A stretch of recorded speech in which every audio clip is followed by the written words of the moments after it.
So one of the very funny narratives circling around the gaming sphere is this idea that Xenoblade Chronicles 2 Definitive Edition is going to be heavily censored by Nintendo of America. This is something we've seen a couple of times, and there's no reason to think that.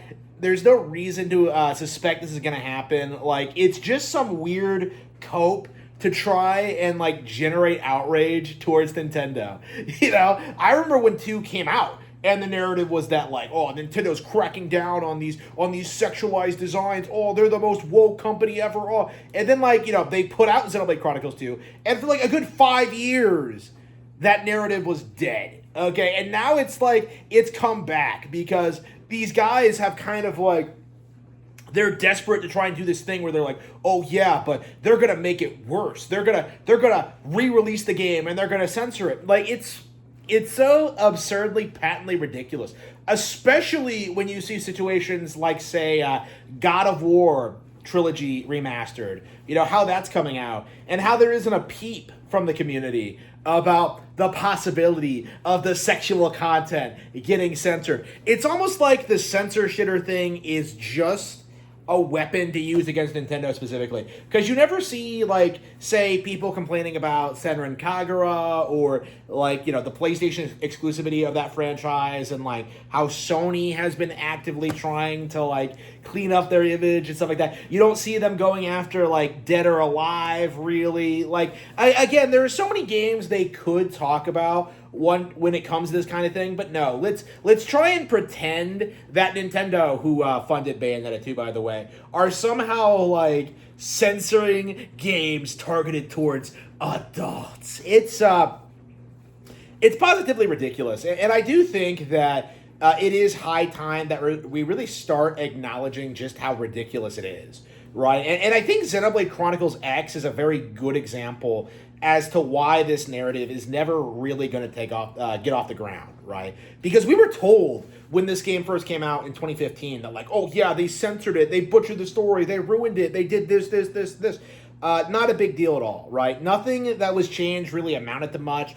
All of them, like, made perfect sense. You know, it was perfectly reasonable localization changes. There was nothing wrong about what the X localization did at all, right? So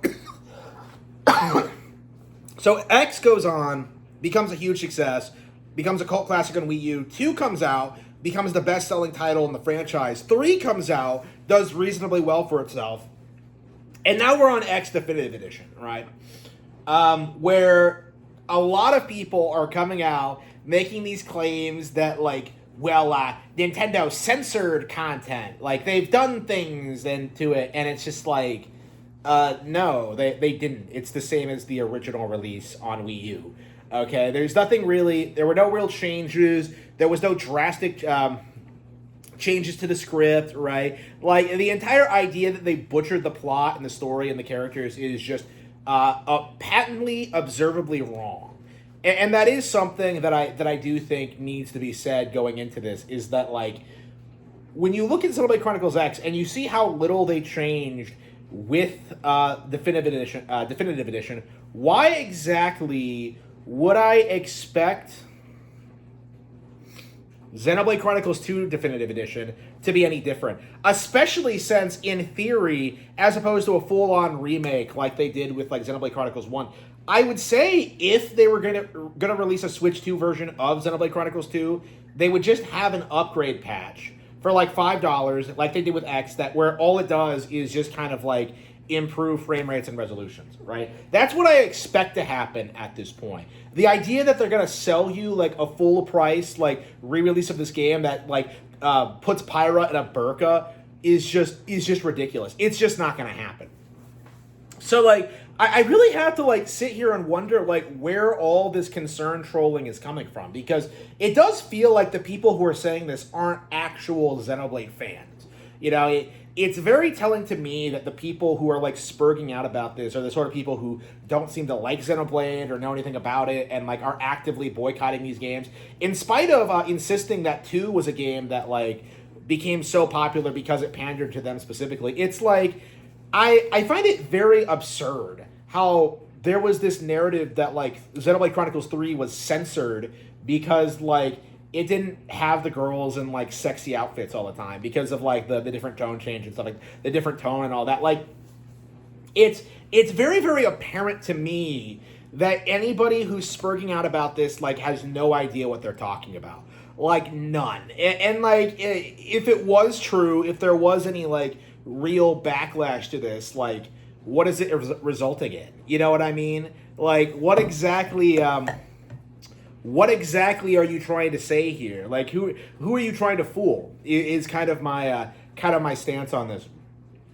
Like it does feel like it's just a bunch of people who hate Nintendo who are desperately trying to like get some kind of W in the sense of like of trying to preserve the narrative that Nintendo like censors games from Japan. You know, it's something that's never really been a thing, and was always very exaggerated by the community. Like it's so frustrating seeing like people on side scrollers try and spurg out over like, oh, they put a curtain over Thoria. Like first of all, like if you picked Thoria for any reason, fuck you. Like you have shit taste in waifus. But like, second of all, who cares? Like, who cares about something like that? Who the fuck, like, compares images between releases like this? It just doesn't make any sense to me at all, you know? And, like, I do feel as if, like, more and more there's, like, less and less backlash to this kind of thing because it feels more and more as if people are starting to wake up and realize that, like, the people complaining aren't actually part of the audience and don't actually care all that much about what's going on and, what's happening in the culture, so to speak. Like again, like Xenoblade Chronicles 3 literally ended with a harem ending. Okay, so we're supposed to believe that like they're gonna retcon that. Even if they like did a definitive edition of 2 and tried to censor it, like they can't do it for 3, which they're not working on. You know, it just doesn't make any sense. Like, and I've been saying this for like a long time. But like the allegations that Nintendo is censoring games doesn't seem to have any basis in reality at all. It's just a bunch of people spurging out about like hypotheticals and things that like make perfect sense in context. You know, these are the same people who spurred out about Mithra being in tights in like Smash Ultimate. Right, you were complaining about a waifu wearing tights. Like, how gay can you get, really? You know, it's like, what are you doing, bro? Like, they really don't. They're really struggling to kind of justify their mindset and worldview, and I think it's only a matter of time until games like Xenoblade Chronicles 3 finally get the reevaluation they deserve. Like, 3 is way better than the rest of the series, and that's been something I've been saying since it came out. But I find it very, very frustrating how, like, so many people have, like, successfully written off Xenoblade specifically because of this idea that, like, Nintendo of America might censor the games and that they're probably going to do it and that it's inevitable. And it's like, what are you talking about? Like, what are you talking about? Seriously, like, the situation you're describing is simply not really possible. You know, it's embarrassing. And honestly, you all should be ashamed of yourself.